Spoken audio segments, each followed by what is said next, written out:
Hi, I'm Pete Andresen with Andresen & Associates. The quarterly reports have gone out. You should have them in your hands, and I'm sure you're contemplating them, trying to puzzle out what they mean. And whenever I do quarterly reports and send them out, especially with the recent computer challenges we've had, I have lots of voices. Not literally, I don't literally hear voices, but I self-impose. My self-talk can be pretty critical, and I can get these voices that say, how could you have done better? How could you do better now? And one of the things that we do is we tend to follow the prevailing paradigm. We tend to want confirmation bias instead of looking at what history tells us. And one of the things we own that's subject to that right now is an investment in small stocks. Small stocks are a diversifying feature for one thing, but they have a history of their own, and I want to get into that today.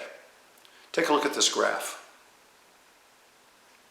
As you can see, the 30-year track record for the S&P 500 is actually less than, that's large caps, it's actually less than the S&P 600, which is small caps, and yet small cap stocks, which make up the lower 8 to 4% of the stock market, they've really underperformed in the last 5 years. There's a historical precedent for that.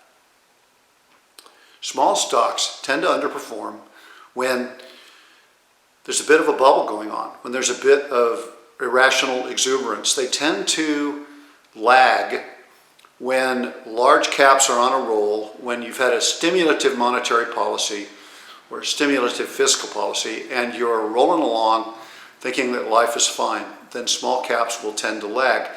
When a bubble's underway, as you may recall from the past, people sell what hasn't done as great as the focus of the bubble, and they buy what's in the bubble.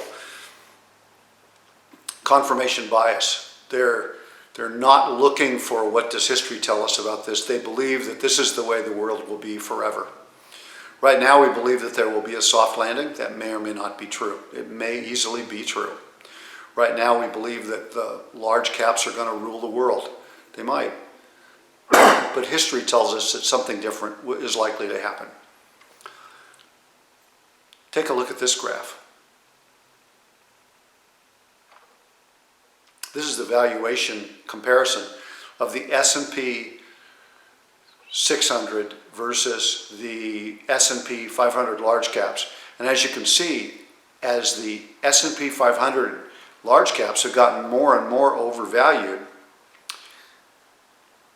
the losers in this game have been the small caps. They've gotten cheaper and cheaper. Right now, we're at historic divergence. Small caps are much cheaper than large caps. Okay, take that reality that small caps are cheaper and the fact that they've outperformed for the long term historically. That would imply that they're really something we should buy. Why haven't I bought more?